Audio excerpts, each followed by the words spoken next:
আসসালামু আলাইকুম প্রিয় দর্শক, অন্য মঞ্চের আলোচনায় আপনাদের সকলকে আমন্ত্রণ জানাচ্ছি। প্রধানমন্ত্রী তারেক রহমানের কি ভারত সফরে যাওয়া উচিত হবে? এবং সেখানে তারা এমন বিস্ফোরক তথ্য দিচ্ছে যে ভারত থেকে যে আমন্ত্রণ পত্রটা এসেছে তারেক রহমানের কাছে 12-13 সেপ্টেম্বর ব্রিক্সের শীর্ষ সম্মেলনে বিশেষ অতিথি হিসেবে যোগ দেওয়ার, সেই আমন্ত্রণ পত্রটাতে নাকি একবারও তারেক রহমানকে প্রধানমন্ত্রী হিসেবে উল্লেখ করা হয় নাই, তাকে উল্লেখ করা হয়েছে বিমস্টেকের চেয়ার হিসেবে। প্রেসিডেন্ট ট্রাম্পের যুগে মার্কিন যুক্তরাষ্ট্রের কোনো রকম রাগঢাক করার প্রবণতা একেবারেই নেই। মানে তাদের যা চাওয়া, তাদের যা পেতে হবে, সেটা একেবারে স্পষ্ট বার্তা দিয়ে জানিয়ে দেওয়াটাই একরকমের তারা তাদের নিজস্ব একটা প্রথায় পরিণত করেছে। কাজেই তারেক রহমানকে যে ভারত সফরে যেতে হবে, মানে ভারতের সঙ্গে যে শীতল সম্পর্ক চলছে সেটা ভাঙতে যে এবার প্রধানমন্ত্রী তারেক রহমানকেই আগ বাড়িয়ে যেতে হবে, এ বার্তাটা প্রথম সার্জিও গোর ঢাকা আসার আগেই ম্যানিলায় যখন আসিয়ান আঞ্চলিক ফোরামে খলিলুর রহমানের সঙ্গে দেখা হয়েছিল মার্কিন পররাষ্ট্রমন্ত্রী মার্কো রুবিও এবং মার্কিন যুক্তরাষ্ট্রের দক্ষিণ ও মধ্য এশিয়া বিষয়ক বিশেষ দূত প্রেসিডেন্ট ট্রাম্পের অত্যন্ত ঘনিষ্ঠ সার্জিও গোরের, তখনই তারা এই বার্তা পৌঁছে দিয়েছিলেন।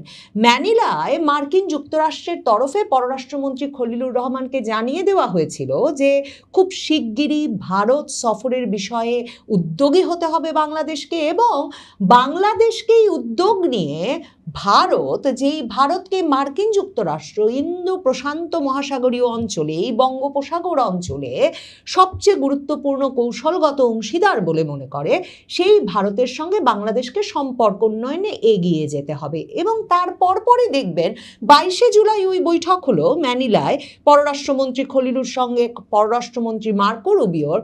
তার পরপরই 23 জুলাই বাংলাদেশের পররাষ্ট্র প্রতিমন্ত্রী শামা ওবায়েদ ইসলাম সাংবাদিকদের সামনে ঘোষণা করলেন যে ভারতের প্রধানমন্ত্রী মোদি তারেক রহমানকে বাংলাদেশের প্রধানমন্ত্রীকে ব্রিক্স সম্মেলনে বিশেষ অতিথি হিসেবে অংশগ্রহণের আমন্ত্রণ জানিয়েছেন। মানে মোদ্দা কথা, আগামী সেপ্টেম্বরে 12-13 সেপ্টেম্বর ওই ব্রিক্স সম্মেলনের সময়ে বাংলাদেশের প্রধানমন্ত্রীকে ভারতের প্রধানমন্ত্রী ভারত সফরের আমন্ত্রণ জানিয়েছেন। এর পরপরই বাংলাদেশের পররাষ্ট্রমন্ত্রী শামা ওবায়েদ ইসলামের বরাতে সে খবর ভারত বাংলাদেশ সব সংবাদ মাধ্যমে ছড়িয়ে পড়ল যে ভারত সফরের আমন্ত্রণ এসেছে বাংলাদেশের প্রধানমন্ত্রীর কাছে। কারণ এই আমন্ত্রণটুকুর জন্য গত কয়েক মাস ধরেই বাংলাদেশ অপেক্ষা করছিল। কারণ প্রধানমন্ত্রী মোদি সেই ফেব্রুয়ারি মাসে যখন তারেক রহমান প্রধানমন্ত্রী হিসেবে শপথ নিলেন এবং এই শপথ গ্রহণ অনুষ্ঠানে ভারতের লোকসভার স্পিকার ওম বিড়লা এসে যোগ দিলেন, তখন প্রধানমন্ত্রী মোদি কিন্তু তার হাত দিয়ে একটা ব্যক্তিগত চিঠি পাঠিয়েছিলেন, যেই চিঠিতে তিনি একটা উষ্ণ আমন্ত্রণ পত্র পাঠিয়েছিলেন বাংলাদেশের নবনির্বাচিত প্রধানমন্ত্রীকে। সেখানে তিনি বলেছিলেন যে স্ত্রী জুবায়দা রহমান, কন্যা জাইমা রহমানকে নিয়ে আপনি আপনার একটা সুবিধাজনক সময়ে ভারত সফরে আসুন, আমরা অধীর আগ্রহে আপনাকে এবং আপনার পরিবারকে উষ্ণ অভ্যর্থনা জানাতে অপেক্ষা করছি।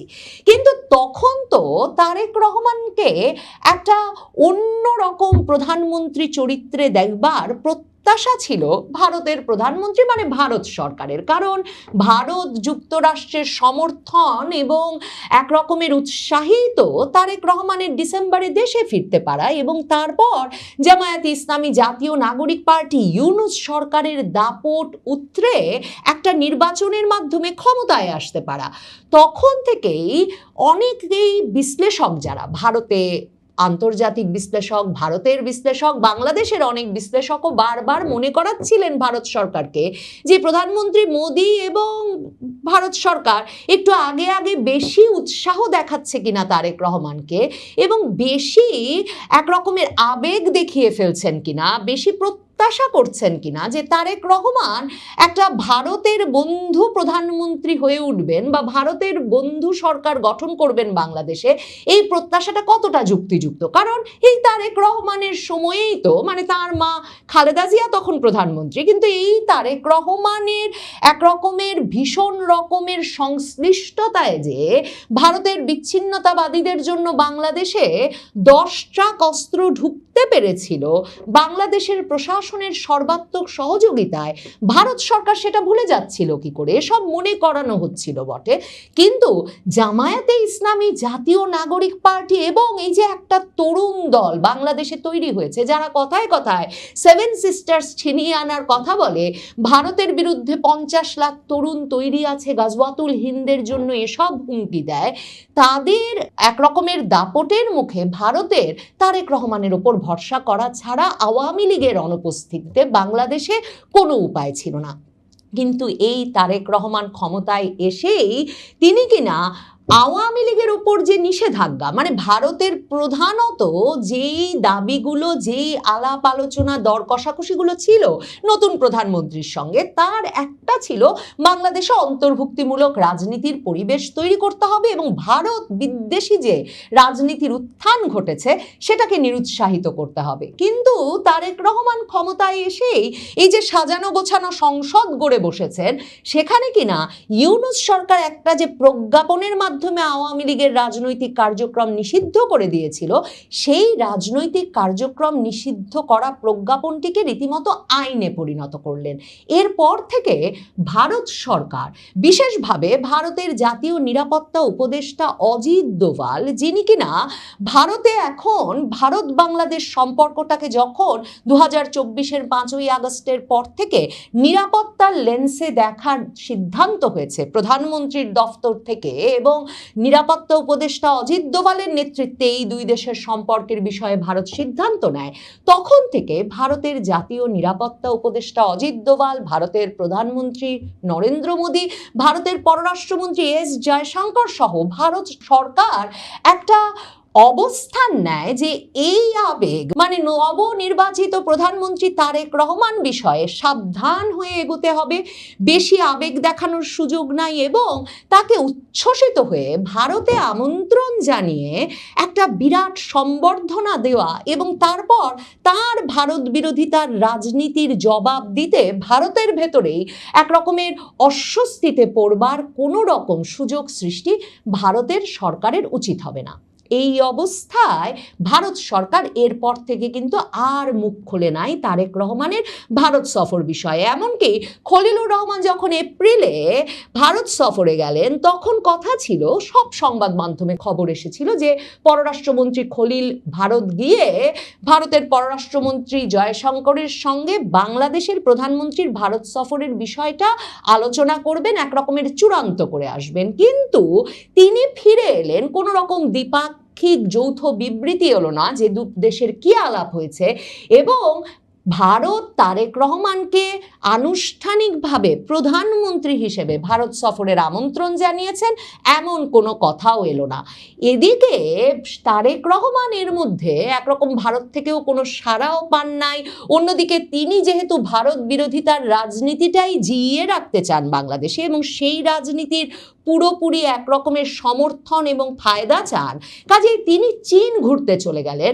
তার আরেক শক্তিশালী সমর্থক তার দেশে ফেরার, তার নির্বাচিত হওয়ার যুক্তরাষ্ট্রকে হকচকিত করে দিয়ে এবং চীন সফর থেকে ঘুরে আসার পরপরই সার্জিও গোর ঢাকা আসার ঘোষণা দিলেন এবং তার আগে ম্যানিলায় খলিলুর রহমানকে পেয়ে বলে দিলেন বাংলাদেশকেই ভারতের সাথে সম্পর্ক উন্নয়নের সকল প্রচেষ্টা নিতে হবে। তার পরপরই শামা ওবায়দ ইসলামের এই ঘোষণা যে প্রধানমন্ত্রীকে ভারতের প্রধানমন্ত্রী নরেন্দ্র মোদী ভারত সফরের আমন্ত্রণ জানিয়েছেন। এ নিয়ে ভারতের সংবাদ মাধ্যমে উচ্ছ্বাস তৈরি হলো, কারণ ভারত বাংলাদেশের সম্পর্কটা যে নানা কারণে খুব দ্রুত স্বাভাবিক হওয়া উচিত সেটা ভারত বাংলাদেশের জনগণ, ভারত বাংলাদেশের সুশীল সমাজের একটা অংশ খুব ভালো মতোই বোঝে। কিন্তু এখন জানা যাচ্ছে ভারত আসলে একটা খুব কৌশলী আমন্ত্রণ পত্র পাঠিয়েছে তারেক রহমানকে। এ দাওয়াত সেই প্রধানমন্ত্রী মোদির যে উচ্ছ্বসিত দাওয়াত ফেব্রুয়ারি মাসে পাঠানো সে দাওয়াতের মতো নয়। বাংলাদেশে অন্তর্বর্তীকালীন সরকারের প্রধান উপদেষ্টা ডক্টর মোহাম্মদ ইউনূসের প্রেস সচিব ছিলেন শফিকুল আলম। সেই শফিকুল আলম ইউনূস আমলেই একটা নতুন পত্রিকার রেজিস্ট্রেশন এবং বিনিয়োগকারী বাগিয়ে নিয়েছিলেন। তো সেই শফিকুল আলম যে নতুন পত্রিকাটা বের করেছেন ডেইলি ওয়াদা, সেই পত্রিকা এখন ওই আমন্ত্রণ পত্র দেখে এমন একটা গুরুত্বপূর্ণ এক্সক্লুসিভ খবর করেছে যে প্রধানমন্ত্রী তারেক রহমানের কি ভারত সফরে যাওয়া উচিত হবে, এবং সেখানে তারা এমন বিস্ফোরক তথ্য দিচ্ছে যে ভারত থেকে যে আমন্ত্রণ পত্রটা এসেছে তারেক রহমানের কাছে 12-13 সেপ্টেম্বর ব্রিক্সের শীর্ষ সম্মেলনে বিশেষ অতিথি হিসেবে যোগ দেওয়ার, সেই আমন্ত্রণ পত্রটাতে নাকি একবারও তারেক রহমানকে প্রধানমন্ত্রী হিসেবে উল্লেখ করা হয় নাই, তাকে উল্লেখ করা হয়েছে বিমস্টেকের চেয়ার হিসেবে। ভারত আগেও বলেছে যে এই আমন্ত্রণ পত্রটি ব্রিক্সের সম্মেলনে যোগ দিতে বিশেষ অতিথি হিসেবে তারেক রহমানকে পাঠানো হয়েছে বটে, কিন্তু সেটা পাঠানো হয়েছে এ কারণে যে তারেক রহমান বাংলাদেশের প্রধানমন্ত্রী হিসেবে আরেকটি আঞ্চলিক জোট বিমস্টেকের চেয়ার হিসেবে এখন দায়িত্ব পালন করছেন। এখন শফিকুল আলমের পত্রিকা ডেইলি ওয়াদা প্রশ্ন তুলছে যে ভারত উদ্দেশ্যমূলকভাবে এমন একটা কাজ করবার পরেও, তারেক রহমানকে প্রধানমন্ত্রী হিসেবে উল্লেখ না করবার পরেও আসলে তারেক রহমানের কি ওই সফরে যাওয়া উচিত হবে? তারপর শফিকুল আলমের পত্রিকা ডেইলি ওয়াদা আরও খবর দিচ্ছে, তারা বলছে যে ঢাকা খুবই মর্মাহত, কারণ প্রধানমন্ত্রী যখন ছিলেন শেখ হাসিনা তখন 2023 সেপ্টেম্বরে দিল্লিতে অনুষ্ঠিত G20 শীর্ষ সম্মেলনে শেখ হাসিনাকে একেবারে ব্যক্তিগতভাবে আমন্ত্রণ জানানো হয়েছিল। তাহলে তারেক রহমানের সঙ্গে কেন এই ভদ্রতাটুকু ভারত দেখাবে না? এখন তারেক রহমান সরকার সে কথাও বিবেচনা করছে। এছাড়াও ডেইলি ওয়াদা লিখছে যে বিমস্টেকের প্রধান হিসেবে, সভাপতি হিসেবে ব্রিক্স সম্মেলনে যোগ দিতে হলে বাংলাদেশের প্রধানমন্ত্রীকে আবার বিমস্টেকের সবগুলো সদস্য রাষ্ট্রের এক রকমের আনুষ্ঠানিক অনুমোদন পেতে হবে এই সম্মেলনে যোগ দেওয়ার সিদ্ধান্ত নেওয়ার আগে। তাহলে যে চিঠিতে তারেক রহমানকে প্রধানমন্ত্রী উল্লেখই করা হয় নাই, যে চিঠিটি এসেছে তারেক রহমানের কাছে বাংলাদেশের প্রধানমন্ত্রী হিসেবে তিনি যেহেতু এখন বিমস্টেকের সভাপতি পদে দায়িত্ব পালন করছেন, কাজেই বিমস্টেক সভাপতি হিসেবে তাকে সম্বোধন করে সেই দাওয়াতে ভারত যাওয়া উচিত হবে কিনা সে প্রশ্ন তুলেছে এই পত্রিকাটি। এই খবর প্রকাশের পরে ভারতের সাংবাদিকরা আবার ভারতের পররাষ্ট্র মন্ত্রণালয় যে নিয়মিত প্রেস ব্রিফিংটা করে, সেখানে ভারতের পররাষ্ট্র মন্ত্রণালয়ের মুখপাত্র রণধীর জয়সওয়ালকে জিজ্ঞেস করেছিলেন যে বাংলাদেশের প্রধানমন্ত্রীকে প্রধানমন্ত্রী সম্বোধন না করে বিমস্টেক চেয়ার হিসেবে কেন দাওয়াত পাঠালো ভারত, এবং তখন রণধীর জয়সওয়াল সে প্রশ্নের কোনো সরাসরি উত্তর দেন নাই। তিনি বলেছেন ভারত এখন ব্রিক্স সম্মেলন আয়োজন নিয়ে ব্যস্ত আছে, যখন সব খুঁটিনাটি চূড়ান্ত হবে তখন তিনি সংবাদ মাধ্যমকে সে বিষয়ে জানাবেন। এর আগের সপ্তাহেও সাংবাদিকেরা প্রশ্ন করেছিলেন, তখন শামা ওবায়দ ইসলাম এরই মধ্যে বলে দিয়েছিলেন যে ভারত থেকে দাওয়াত গেছে, যে ভারত কি সত্যি তারেক রহমানকে দাওয়াত করেছে ভারত সফরে? তখনও রণধীর জয়সওয়াল সে প্রশ্ন এড়িয়ে গিয়ে বলেছিলেন এ বিষয়ে তিনি পরে সংবাদ মাধ্যমকে জানাবেন। তার মানে ভারত মোটেও মুখ খুলতে চাইছে না যে তারা ভারত সফরে আমন্ত্রণ জানিয়েছে, এটাকে কোনো দ্বিপাক্ষিক আমন্ত্রণ হিসেবে দেখাতে একেবারেই প্রস্তুত নয় ভারত। বাংলাদেশের আরেকটি পত্রিকা টাইমস অফ বাংলাদেশ, তারা শিরোনাম করেছে যে বাংলাদেশ চাইছে তারেক রহমান ভারত যাবেন তখনই যখন অন্তত প্রধানমন্ত্রী মোদির সঙ্গে প্রধানমন্ত্রী তারেক রহমানের একটা দ্বিপাক্ষিক বৈঠক ওই 12-13 সেপ্টেম্বর তিনি দিল্লি গেলে নিশ্চিত হবে। না হলে যে Brazil, Russia, Bharat, China, south Africa, মিশর, ইথিওপিয়া, ইরান, সংযুক্ত আরব আমিরাত, ইন্দোনেশিয়া সহ এই বিশ্বের গুরুত্বপূর্ণ সব দেশগুলোর শীর্ষ সম্মেলনে গিয়ে তারেক রহমান এক রকমের কোণঠাসা হয়ে পড়বেন বা এক কোণে পড়ে থাকতে পারেন সে নিয়েও বাংলাদেশের সরকারের, বাংলাদেশের প্রধানমন্ত্রীর ভেতরে একটা শঙ্কা আছে। কিন্তু না যেয়ে কি তারেক রহমানের উপায় আছে? সার্জিও গোর যে বার্তা দিয়ে গেছেন তাতে স্পষ্ট সার্জিও গোর প্রেসিডেন্ট ট্রাম্পের কাছ থেকে এ বার্তা নিয়ে এসেছেন যে খুব দ্রুত ভারত বাংলাদেশ সম্পর্ক স্বাভাবিক করতে হবে। বাংলাদেশে এসে পররাষ্ট্রমন্ত্রী খলিলুর রহমানের সঙ্গে তিনি ভারত, চীন, আঞ্চলিক নিরাপত্তা, বাংলাদেশের ব্যবসা বাণিজ্য কিচ্ছু নিয়ে আলাপ করেন নাই। মানে পররাষ্ট্রমন্ত্রী খলিল নিজেই বের হয়ে সাংবাদিকদের সেটা বলেছেন, অথচ তিনি বাংলাদেশের উন্নয়ন আর আঞ্চলিক নিরাপত্তার বিষয় নিয়ে আলাপ করেছেন সার্জিও গোর কিনা বাংলাদেশে নিযুক্ত ভারতের রাষ্ট্রদূত দীনেশ ত্রিবেদীর সঙ্গে। দীনেশ ত্রিবেদীর সঙ্গে বৈঠক শেষে বেরিয়ে দুইজনই বলেছেন, সার্জিও গোর, দীনেশ ত্রিবেদী দুজনই, যে ভারত আর যুক্তরাষ্ট্র একত্রে কাজ করলে বাংলাদেশের উন্নয়ন এবং আঞ্চলিক নিরাপত্তা নাকি ভীষণভাবে গতিশীল হবে। এ পরিস্থিতিতে তারেক রহমানকে যে কি বলে গেছেন সার্জিও গোর, তার উপর আসলে নির্ভর করছে তারেক রহমানকে প্রধানমন্ত্রী হিসেবে সম্বোধন না করবার পরেও এই সফরে গিয়েই ভারত বাংলাদেশের মধ্যকার শীতল সম্পর্কের অবসান ঘটাতে হয় কিনা তারেক রহমানকে। কারণ মোদী সরকার এক রকমের গোঁ ধরে বসে আছে যে তারেক রহমানকে তারাই যখন দেশে ফিরিয়ে আনতে এতটা সমর্থন দিয়েছিলেন এবং তার নির্বাচনে এতটা উচ্ছ্বাস দেখিয়েছিলেন, তারপরেও তারেক রহমান যেহেতু কোনো প্রতিশ্রুতি রক্ষা করেন নাই, কাজে এ দফায় তারেক রহমানকে হাত বাড়াতে হবে। মধ্যপ্রাচ্যের গুরুত্বপূর্ণ সমুদ্রপথে নিরাপত্তা নিশ্চিত করতে সৌদি আরবের নেতৃত্বে গঠিত সামুদ্রিক প্রতিরক্ষা জোটে যোগ দিচ্ছে বাংলাদেশ।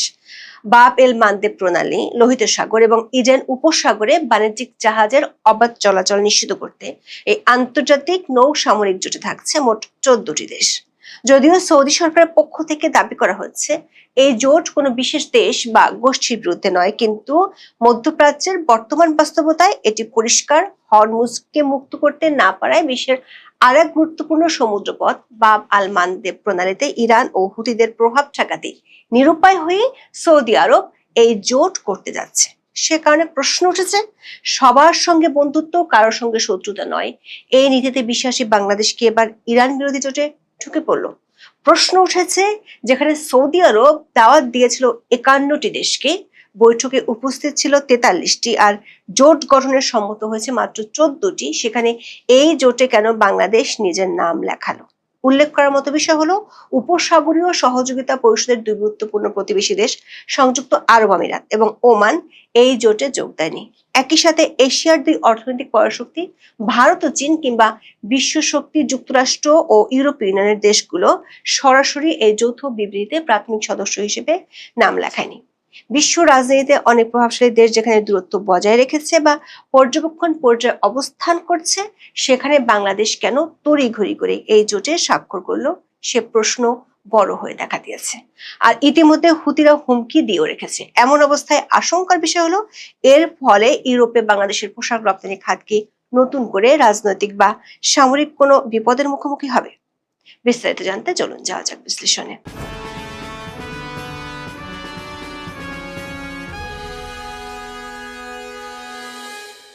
বৃহস্পতিবার এক বিবৃতিতে সৌদি আরবের প্রতিরক্ষা মন্ত্রণালয় জানিয়েছে, সম্মিলিত সামুদ্রিক নিরাপত্তা সহযোগিতা জোরদার করার লক্ষ্যে গড়ে তোলা হয়েছে multi national maritime defence alliance. জোটভুক্ত দেশগুলো জানিয়েছে, ভারত মহাসাগরের সঙ্গে ভূমধ্যসাগরকে যুক্ত করা 3টি অত্যন্ত গুরুত্বপূর্ণ জলপথ বাব এল মানদেব প্রণালী, লোহিত সাগর এবং এডেন উপসাগরে তারা আন্তর্জাতিক বাণিজ্য ও জ্বালানি সরবরাহের রুট পুরোপুরি নিরাপদ রাখতে চায়।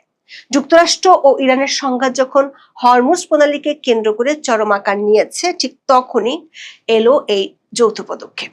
বিশ্ব বাজারে 20% মতো জ্বালানি পরিবাহিত হওয়া এই জলপথটি বলতে গেলে বন্ধই হয়ে পড়েছে, যার ভারে এখন টালমাটাল বিশ্ব অর্থনীতি। এরই মধ্যে আগুনে নতুন করে ঘি ঢেলেছে ইয়েমেনের ইরান সমর্থিত হুতিদের আক্রমণ। বাব আল মানদেব, লোহিত সাগর আর ইডেন উপসাগরের যৌথ পথগুলোতে একের পর এক হামলা চালিয়ে যাচ্ছে তারা। এই জোটে আছে মোট 14টি দেশ। জোটের স্বাক্ষরকারী দেশগুলো হলো সৌদি আরব, তুরস্ক, কুয়েত, বাহরাইন, কাতার, জর্ডান, মিশর, Pakistan, Djibouti, Somalia, Yemen, Sudan, Comoros ও বাংলাদেশ। কাতার ভিত্তিক সংবাদ মাধ্যম আল জাজিরার প্রতিবেদন থেকে এই তথ্য জানা গেছে। মজার ব্যাপার হলো এই জোট গঠনের আলোচনায় অংশ নিতে 51টি দেশকে আমন্ত্রণ জানানো হয়েছিল, যার মধ্যে সাড়া দিয়ে বৈঠকে হাজির হয়েছিল 43টি দেশের প্রতিনিধি। সৌদি প্রতিরক্ষা মন্ত্রণালয় থেকে জানানো হয়েছে, আলোচনায় ইউরোপীয় ইউনিয়নের একটি প্রতিনিধি দলও উপস্থিত ছিল। যদিও লোহিত সাগরে আগে থেকে ইউর অ্যাসপাইরস নামে একটি নিজস্ব নৌ নিরাপত্তা মিশন চালু রয়েছে, ফলে সৌদি নেতৃত্বাধীন এই নতুন জোটের কার্যক্রম তাদের চেয়ে কতটা আলাদা হবে তা এখনো স্পষ্ট নয়। সবচেয়ে বিস্ময়কর ব্যাপার হলো, যে ধরনের নিরাপত্তার কথা বলে এই জোট গঠন করা হয়েছে, সেই একই ধরনের নিরাপত্তার স্বার্থ থাকা কিংবা ইরানকে কেন্দ্র করে বাড়তে থাকা নিরাপত্তা উদ্বেগের মধ্যেও সংযুক্ত আরব আমিরাত কিংবা ওমানের মতো প্রতিবেশী দেশগুলো এই চুক্তিতে সই করেনি। যদিও সৌদি প্রতিরক্ষা মন্ত্রণালয় জানিয়েছে, প্রয়োজনীয় জাতীয় প্রক্রিয়া সম্পন্ন করে ভবিষ্যতে অন্য দেশও এই জোটে যোগ দিতে পারবে। প্রশ্ন হলো, আরব আমিরাত কিংবা ওমানের মতো দেশ যাদের অর্থনীতির জন্য বাব এল মানদেব প্রণালী, লোহিত সাগর এবং এডেন উপসাগর একেবারে প্রাণ বলে স্বীকৃত, তারা যেখানে যোগ দেয়নি সেখানে বাংলাদেশ কেন যোগ দিল? আবার এশিয়ার দুই পরাশক্তি চীন এবং ভারতও এই জোট থেকে দূরে সরে রেখেছে নিজেদের। সেখানে বাংলাদেশ কেন পাকিস্তানের পথে হাঁটলো? সে কারণে রিয়াদে গঠিত সামুদ্রিক প্রতিরক্ষা জোট ঘোষণার সাথে সাথে একটি আন্তর্জাতিক ভূ রাজনৈতিক প্রশ্ন সামনে চলে এসেছে। সেটি হলো, বাংলাদেশ কি তবে মধ্যপ্রাচ্যের জটিল ছায়াযুদ্ধ বা প্রক্সি ওয়ারে সৌদি আরবের পক্ষে অবস্থান নিয়ে সরাসরি ইরান বিরোধী অক্ষের অংশ হয়ে গেল? ইয়েমেনের হুতি বিদ্রোহীরা যেহেতু কৌশলগত, রাজনৈতিক ও সামরিকভাবে তেহরানের সমর্থক এবং লোহিত সাগরের উত্তেজনা যেহেতু মার্কিন, ইসরায়েল, ইরান ভূ রাজনৈতিক দ্বন্দ্বের সাথে যুক্ত, তাই এই সিদ্ধান্তকে অনেকেই ইরান বিরোধী পদক্ষেপ বলে মনে করছেন।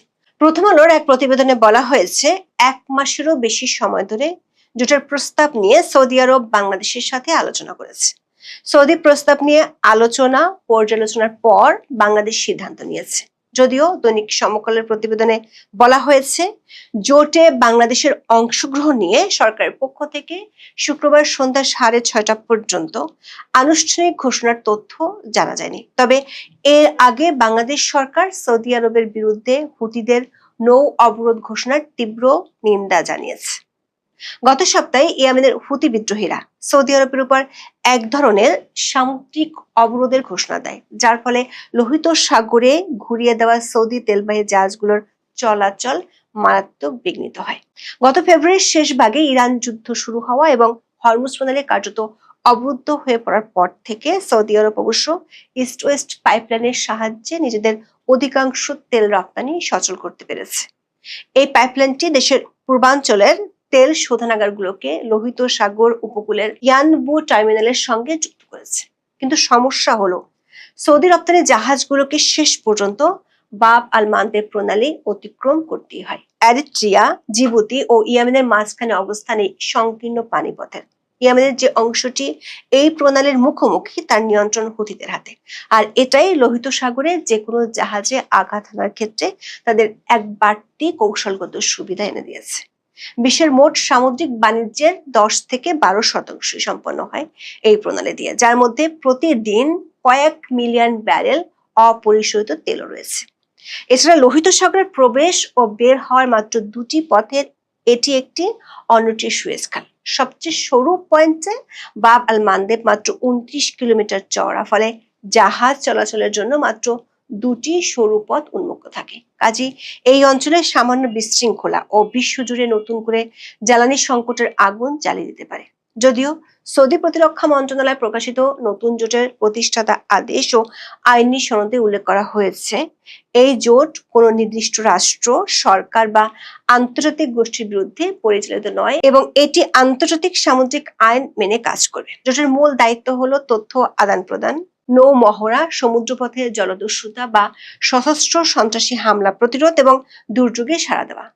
এটি উত্তর আটলান্টিক চুক্তি সংস্থা বা ন্যাটোর মতো কোনো যৌথ সামরিক আক্রমণাত্মক জোট নয়, যেখানে একটি দেশের উপর হামলা হলে বাকি 13টি দেশ ইরান বা ইয়েমেনের বিরুদ্ধে সরাসরি যুদ্ধে ঝাঁপিয়ে পড়বে।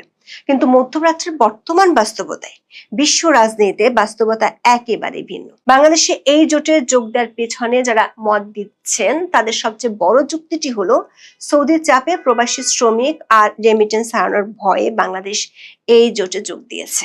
তবে বিশ্লেষকেরা মনে করেন এই যুক্তি খুবই সাধারণ ও সরল একটা যুক্তি।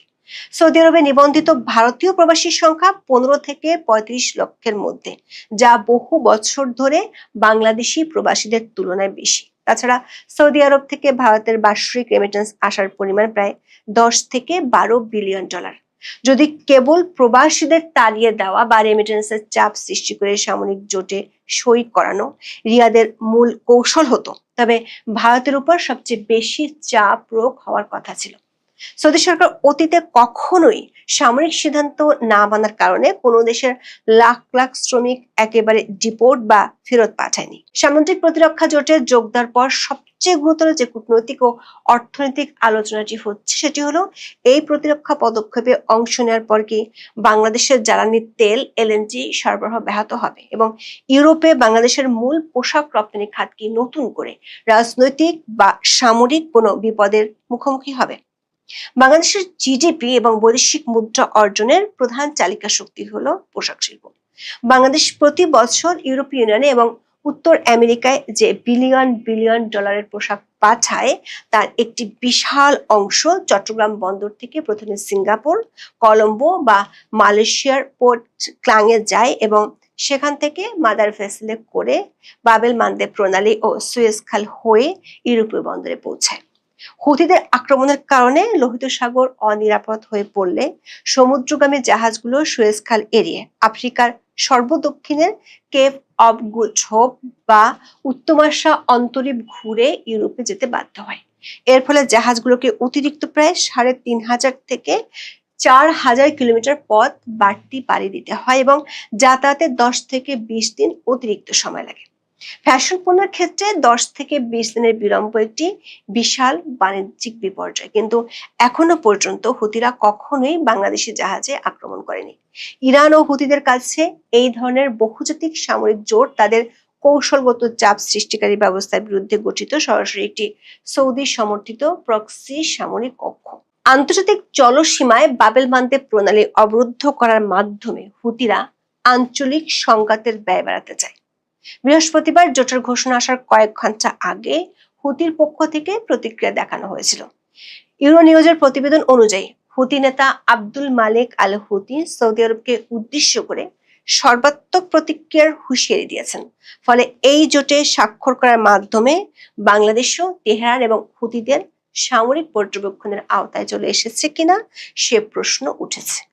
হুতি বিদ্রোহী এবং তাদের মিত্ররা যদি এই জোটের 14টি দেশকে সরাসরি প্রতিপক্ষ মনে করে তাহলে লোহিত সাগর ও এজেন উপসাগর দিয়ে যাতায়াতকারী বাংলাদেশি পতাকাবাহী কিংবা বাংলাদেশি পণ্যবাহী জাহাজ হুতিদের লক্ষ্যবস্তুতে পরিণত হওয়ার ঝুঁকি তৈরি করবে। সম্প্রতি বার্তা সংস্থা রয়টার্স টোল আদায় সংক্রান্ত একটি খবর প্রকাশ করে। এতে বলা হয় লোহিত সাগর ও বাব এল মানদেব প্রণালী দিয়ে চলা জাহাজ থেকে ফি আদায়ের পরিকল্পনা করছে হুতিরা। গত বুধবার ইয়েমেনে আন্তর্জাতিকভাবে স্বীকৃত সরকারের তথ্যমন্ত্রী মোয়াম্মার আল রিয়ানি জানান ইরানের পরামর্শে হুতিরা এই পরিকল্পনা সাজাচ্ছে। এমনকি জিসিসিভুক্ত দুই প্রভাবশালী প্রতিবেশী সংযুক্ত আরব আমিরাত ও ওমান কৌশলগত দূরত্ব বজায় রেখে এই সামরিক জোটে অংশ নেয়। ওমান যেমন হুতি ও তেহরানের সাথে কূটনৈতিক যোগাযোগের চ্যানেল খোলা রাখতে জোটে সই করেনি, তেমনি ইউএই লোহিত সাগরে নিজের স্বাধীন কৌশলগত অবস্থান রক্ষা করছে।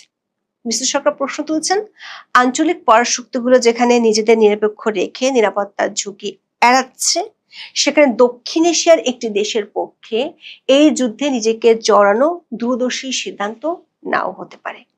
এখন এ পর্যন্ত। সবাই ভালো থাকুন, সুস্থ থাকুন, নিরাপদে থাকুন।